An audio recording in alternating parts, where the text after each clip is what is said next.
दोस्तों इस video series में आईवी फ्लूइड के ऊपर मैं डिटेल में बताने वाला हूं जिसका फुल फॉर्म होता है इंट्रावेनस फ्लूइड। तो आज के इस वीडियो में बताऊंगा कि आईवी फ्लूइड जो है पेशेंट को क्यों दिया जाता है, कितने प्रकार के होते हैं और किस किस टाइप के आईवी फ्लूइड होते हैं और उसमें क्या क्या कंपोजिशन पाए जाते हैं, सारा कुछ हम इसको जो है प्ले लिस्ट वाइज बनाने वाले हैं क्योंकि आईवी फ्लूइड जो है बहुत सारे प्रकार के होते हैं। तो एक वीडियो में जो है एक आईवी फ्लूइड का डिटेल रिव्यू दूंगा, इसका जो है प्ले लिस्ट आपको चैनल पे मिल जाएगा जहां पर क्लिक करके आप देख सकते हो। इसके प्ले लिस्ट में सबसे पहले आज के इस वीडियो में बताऊंगा नॉर्मल सलाइन जिसे एनएस भी कहते हैं। तो एनएस में क्या क्या कंटेंट पाए जाते हैं, किस पेशेंट को दिया जाता है और इसका उपयोग कब कब किया जाता है, सारा कुछ इस वीडियो में विस्तार से बताने वाला हूं। वीडियो को पूरा अंत तक देखना। अगर वीडियो पसंद है तो वीडियो को लाइक एंड चैनल को सब्सक्राइब कर देना। तो चलिए वीडियो शुरू करते हैं। तो यहाँ पर हम सबसे पहले बात करते हैं कि आईवी फ्लूइड्स होते क्या है। तो आईवी फ्लूइड का जो है फुल फॉर्म होता है इंट्रावेनस फ्लूइड।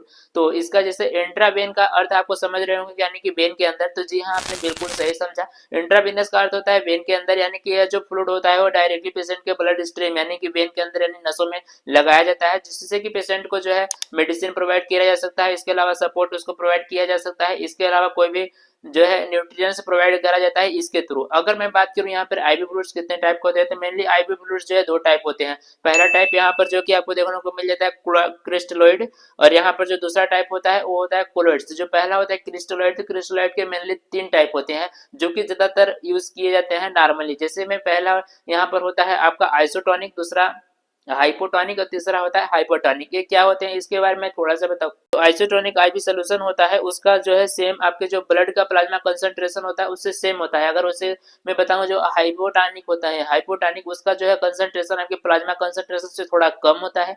अगर मैं बताऊं हाइपोटोनिक, तो हाइपोटोनिक जो आईवी फ्लूइड्स होते हैं उनका प्लाज्मा कंसंट्रेशन से थोड़ा सा ज्यादा होता है। तो इस प्रकार से जो है तीन प्रकार के सोल्यूशन होते हैं। तो इसमें जो है सबसे पहले हम आइसोटोनिक के अंदर आने वाला नॉर्मल सलाइन के बारे में डिटेल में रिव्यू करने वाला। तो जो यहाँ पर नॉर्मल सलाइन होते हैं जो कि क्रिस्टोलाइड का एक टाइप होता है। नॉर्मल सलाइन में आने वाला जो कि 0.9% NaCl होता है, यानी कि सोडियम क्लोराइड, जो कि नमक जैसा होता है। अगर मैं बताऊं यहाँ पर इसका इस्तेमाल कब कब किया जाता है, पहला यहाँ पर मेन इसका इस्तेमाल जो कि फ्लूइड रिकस्टिसेशन में किया जाता है। इसका इस्तेमाल जैसे कि अगर आपका किसी एक्सीडेंट या फिर कोई इंजरी ट्रॉमा होने के कारण आपका ब्लड जो है बहुत ज्यादा बह चुका है, तो उसके जो है निर्जीकरण के लिए जो है दोबारा आपको ब्लड आपके बॉडी में बन सके, इसके लिए भी इसका इस्तेमाल किया जाता है। इसको मेडिकल कंडीशन में जो कि हाइपोवोल्मिया कहा जाता है, जब आपका blood volume due to fluid loss यानी कि आपका जो है ज्यादातर खून बहने के कारण जो है आपका अगर ब्लड की मात्रा कम हो चुकी है, तो इस केस में जो है नॉर्मल सलाइन का इस्तेमाल किया जाता है। इसलिए आपने अक्सर देखा होगा अगर कोई भी व्यक्ति एक्सीडेंट होने के बाद हॉस्पिटल जाता है तो उसको सबसे पहले नॉर्मल सलाइन दिया जाता है। दूसरा इसका बहुत बड़ा उपयोग ये होता है कि जो है बाउंड को जो है क्लीन करने में इसका इस्तेमाल किया जाता है, यानी कि अगर किसी व्यक्ति को चोट लगी है तो उसके कारण पे जो है इसका इस्तेमाल किया जाता है उस घाव को साफ करने के लिए। तीसरा यहाँ पर जो कि बताओ शॉक ट्रीटमेंट में भी इसका इस्तेमाल किया जाता है। अगर किसी व्यक्ति को जो है ब्लड फ्लो कम हो चुका है किसी भी वजह से, चाहे किसी को करंट लगा हो या फिर कुछ अलग ऐसा डर की वजह से जो है अगर उसको जो है शॉक्स कोई भी लगे हो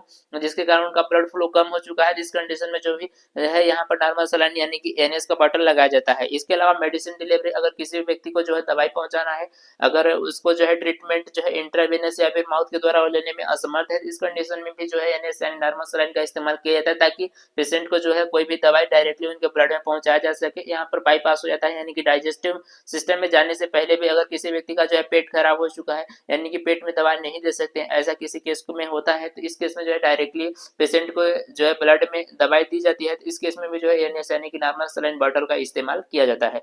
अगर इसके अलावा बताओ तो इलेक्ट्रोलाइट बैलेंस में भी इसका इस्तेमाल किया जाता है। इलेक्ट्रोलाइट बैलेंस को जैसे कि हाइपरनेट्रीमिया बोला जाता है, जिससे कि अगर आपके बॉडी में लो सोडियम लेवल हो चुका है ब्लड में, अगर ब्लड में आपका जो है सोडियम लेवल कम है, तो इस केस में भी जो है एनएस का बॉटल लगाया जा सकता है, जिससे आपके इलेक्ट्रोलाइट बैलेंस हो सके। अगर इसके अलावा मैं बताऊं तो एल्केलोसिस कोरेक्शन में भी इसका इस्तेमाल किया जाता है, यानी कि एल्कोलोसिस यानी कि high blood pH due to the excess base और लॉस ऑफ एसिड, यानी कि अगर आपका जो है ब्लड का जो पीएच है अगर वो ज्यादा हो चुका है तो इस केस में भी जो है इसका इस्तेमाल किया जाता है ताकि आपका ब्लड का जो पीएच है वो नॉर्मल हो सके। इसके अलावा मैं बताऊं तो यहाँ पर ब्लड ट्रांसफ्यूजन सपोर्ट में भी इसका, जिसको हाइमोडाइल्यूशन भी बोला जाता है, तो dilution of blood component due to the fluid administration यानी कि ब्लड ट्रांसफ्यूजन के दौरान भी इसका इस्तेमाल करा जाता है। इसके अलावा मैं बताऊं कि कॉजन यानी कि यहाँ पर किसको जो है इसका बॉटल इस बॉटल का इस्तेमाल नहीं करना है, तो यहाँ पर जो है मेनली जिनका हार्ट फेल हुआ है यानी हार्ट अटैक या फिर हार्ट संबंधी किसी भी बीमारी है, तो इस केस में इसका इस्तेमाल नहीं किया जाना चाहिए। इसके अलावा किसी की किडनी प्रॉपर काम नहीं कर रही है तो इस केस में भी जो है इसका इस्तेमाल नहीं करना चाहिए। अगर स्टोन वगैरह है तो एक बार डॉक्टर से कंसल्ट करके ही कोई भी बॉटल लगवाए। अगर कहीं पर आप जाते हो और इस बॉटल का इस्तेमाल करा जाता है तो यहाँ पर जो आपको विशेष ध्यान रखना है कि अपनी जो मेडिकल मेडिकल हिस्ट्री होती है, यानी कि आपको कहीं पहले से बीमारी तो नहीं है, कोई डिसीज तो नहीं है, तो इसे जो है आपको डॉक्टर को जरूर बताना है, ताकि वो आपको जो है सही कोई भी इंट्रावीनस फ्लूइड सेलेक्ट कर सके। तो उम्मीद करते हैं वीडियो को पसंद आई होगी। वीडियो सिर्फ एजुकेशन पर्पस के लिए है, कोई भी खुद से दवाई लेने से बचना है, डॉक्टर की सलाह अवश्य ले। तो मिलते हैं किसी ऐसे इन्फॉर्मेटिव वीडियो के साथ, तब तक के लिए थैंक्स फॉर वॉचिंग, अपना ख्याल रखना।